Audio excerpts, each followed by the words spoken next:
네, ISIC 소개 및 기술위원회 구조와 역할을 설명할 중앙대학교 명예교수 권영빈입니다. 저는 ISIC JTC1 SE37 워킹그룹 2의 컨비너를 맡고 있기도 합니다.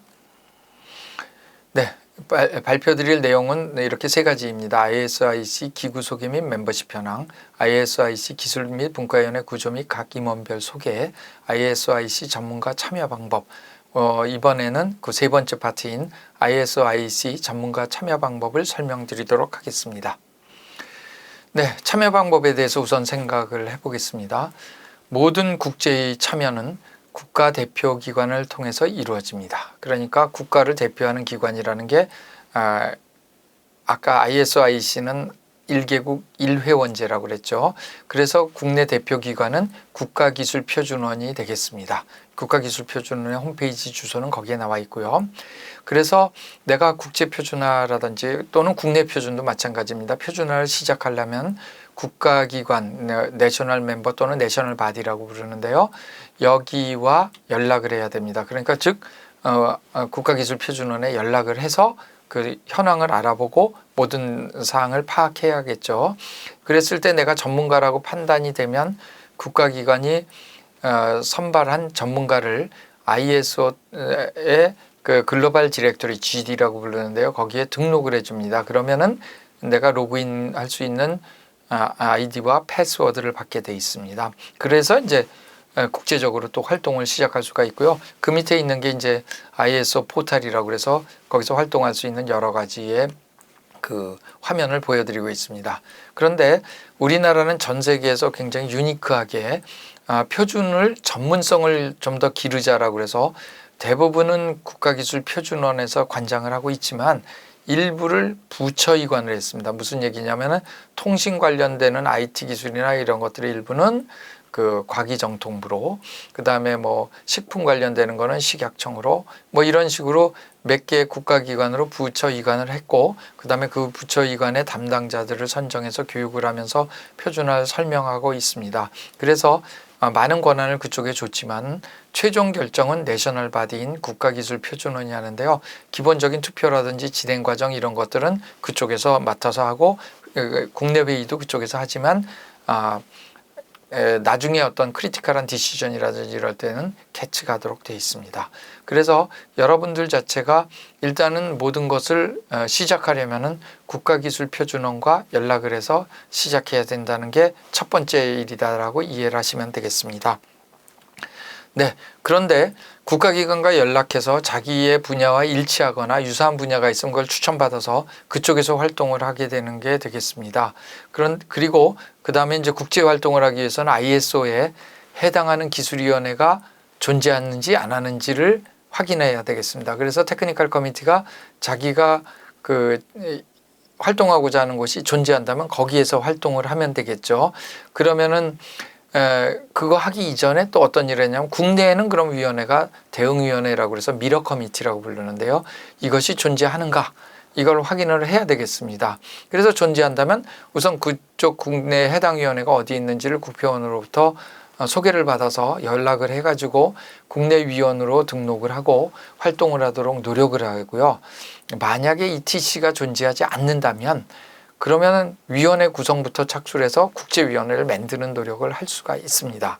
그래서 ISO에서 만약에 그 TC가 없다면 우리가 TC의 신설 여부를 국가기관하고 논의하고 접근을 해야 되는데 내가 뭐 아무리 국제적인 전문가라고 해서 만들겠다라고 해서 만들어지는 게 아니고 아까 설명드린 것처럼 TMB나 SMB의 승인을 받아야지 만들어지기 때문에 그건 당연히 캐치하고 그 상의를 해서 내셔널 바디를 통해서 이제 접근을 해야 되겠습니다. 그랬을 때 내가 이제 새로운 TC를 만들겠다라고 하면 그 TC를 만들어야 될 이유를 문서를 작성해서 제출하고 투표를 받아야 되는데 그것이 이 표준이 왜 중요한지를 설명해야 되고요. 그 다음에 표준을 내가 지금 한 개를 만들고 위해서 TC를 만들진 않습니다. 왜 그러면 그 밑에 SC나 워킹그룹을 만들어야 될 경우들이 많기 때문에 그러려면 표준이 적어도 20가지 이상 지속적으로 발굴될 수 있다는 것에 대한 가능성을 설명을 하고 가능한 표준의 아이템들을 갖다가 기록해서 그것들을 문서에 같이 기록해 놔야 되고요. 그 다음에 그렇게 해서 냈다고 그래서 통과가 되는 게 아니라 이 TC에 참여할 국가를 나는 이런 나라로부터 이런 전문가들로부터 확보해서 준비가 돼 있다라는 것 등을 다 기록해서 내면 그것이 이제 TMB나 이런 데 제출이 돼서 거기서부터 이제 검토를 받은 다음에 투표를 통해서 신설 여부가 결정되는 그런 단계가 있기 때문에 그냥 내가 TC 만들겠습니다 해서 되는 게 아니다라는 것을 아시면 되겠습니다. 그러려면은 국내위원회가 있다면 거기서 활동을 하면서 전문가들과 표준화를 진행하는 내용에 대해서 충분한 토의와 검토가 필요하죠. 그러니까 국제위원회를 만들려고 하더라도 국내위원회를 먼저 만들고 여러 사람들하고 중지를 모아서 아이템도 발굴해야 되고 여러 가지 노력을 하고 문서를 써서 제출을 해야 됩니다. 그 다음에 가능한 아이템이 발굴되기 이전이라도 우리가 국제위에 참가해서 프렌드십 확보를 한다는데 이 프렌드십이라는 게 뭐냐면 국제표준화회의는 한 번 가면 보통 10년, 20년씩 갑니다. 저도 그 국제표준화회의를 간 지가 벌써 30년 가까이 되는데요. 이럴 때 보면은 그 사람이 은퇴할 때까지 바뀌지 않고 옵니다. 그래서 그 사람들이 옛날에 이 사람이 어떤 일을 했는지를 다 알고 그 다음에 이 사람이 무슨 얘기를 하면 어떤 의도를 갖고 하는지를 다 이해를 하기 때문에 먼저 가서 사람들하고 얼굴도 익히고 그 다음에 그 사람이 어떤 일을 하고 있고 어떤 스타일로 진행되는지도 알고요. 그 다음 표준화 회의 진행 방법도 이해를 하고 이러면서 중간중간에 커피 브레이크라든지 이런 때 사람들하고 공동 관심사를 이야기하면서 이해를 시키고 서로 아는 필요성이 있습니다. 그러니까 내가 국제표준화 아이템이 있다고 그래서 덜렁 투표를 걸면 그 100% 떨어지고요. 그 국제회의에 참석해서 거기서 프리젠테이션을 10분에서 15분 정도 이게 왜 필요하고 이거가 되면 어떤 장점이 있고 시장에서 왜 필요하냐 이런 내용들을 간단하게 설명하고 질의응답을 받은 다음에 그 회의에 있는 리졸루션에서 TCXX encourages Korea National Body to submit 이런 문장이 되는 걸 하나 받아가지고 오시면 좋고요.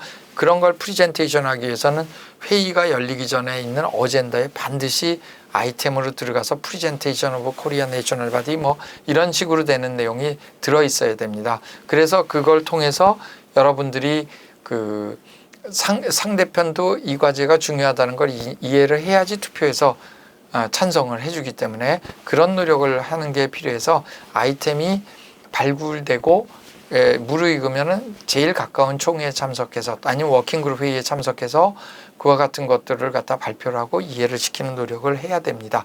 그렇다고 해서 통과되는 건 아니지만 안 하고 이런 프리젠테이션 안 하고 하면 통과될 확률이 거의 없다는 것을 이해하시면 좋겠습니다. 네. 그래서 이제 표준화의 참가가 아까 먼저라고 한 것을 이어서 말씀드리면은 총회, TC나 SC는 총회를 하는데 거기는 행정적인 처리 중심입니다. 그러니까 작업반은 이제 전문가의 기술토인데요. 작업반에 가서 우리 기술이 어떤 거다라고 해서 이해를 시켜서 거기 레졸루션을 통해서 총회에 보고가 돼서 거기서 이제 승인을 받는 경우도 있고요. 아무튼 발표를 하고 그 표준화에 참가해서 발표를 하고 이런 것들이 이제 표준화하기엔 중요한 거고요. 내가 이제 과제를 낼 거가 내년쯤이다라고 하면 올해 있는 회의 두세 번을 쉬지 않고 가서 사람들하고 이야기를 하고 이해를 시키는 그런 형태를 아셔야 되고요. 그 다음에 표준화회의 방식을 이해를 해야 되는데 표준화회의 방식에 대한 이해라는 것은 무엇을 의미하냐면 전체적으로 진행하는 게 포멀하게 되어 있기 때문에 그 방식을 이해를 잘 해야 된다 하는 그런 얘기고요. 그건 나중에 이제 여러분들이 가면서 또 디렉티브 같은 걸 보면서 이해하시면 좋겠습니다. 그 다음에 회의 일정은 항상 한 달 전에 파이널 어젠다가 올라오고 석 달에서 한 달 사이에 이제 빠진 아이템들을 추가해서 어젠다를 파이널라이즈 한다. 이런 것들을 갖다가 잘 보시면서 그 시간에 맞춰서 어젠다에 들어가 있지 않으면은 설명이 안 되니까 잘 이해를 하셔야 되고요. 회의를 가서 분위기를 파악하시고 그 다음에 TC의 목표라든지 지금 진행하는 과제가 어떻게 되는지도 잘 파악을 하셔서 우리가 내고자 하는 과제와 어떤 연관성이 있는지 이런 것들을 잘 보시고, 그 다음에 이제 회의의 결과는 항상 레졸루션이라고 그래서 합의문이 나오니까 그 합의문의 내용들을 잘 파악하셔서 어떻게 되는구나 하는 것들을 잘 이해하시면 좋겠습니다. 이 국제표준화회의는 지금은 이제 코로나 때문에 그 비대면 회의가 많이 열리고 있지만은 원래는 대면 회의고요. 그 다음에 회의를 하는 것도 이퀄이라는 등거리 원칙을 준수하기 위해서 남북 아메리카에서 한 번 하면 유럽 아프리카에서 한 번, 아시아 오세안에서 그 다음 뭐 이런 식으로 돌아서 세 번의 회의를 하면 전 세계를 똑같이 같은 거리로 여행하는, 그리고 시차도 다 똑같이 겪는 그런 형태로 회의가 개최된다, 이렇게 말씀드릴 수 있겠습니다. 네, 그러니까 이제 제가 국제표준화회의를 참가하는 자세에 대해서 한번 생각을 해보고요. 그때 이제 참가 목적이 무엇인가? 그 다음에 내가 한국 대표단 또는 개인 자격으로 갈 것인가? 그 다음에 대표단의 구성 및 통보 등의 절차는 국제행사와 유사하니까 그런 거를 잘 지키는 것인가? 그 다음에 표준화의 진행은 정형화된 규칙에 의거해서 하니까 이것을 잘 숙지하고 가는가?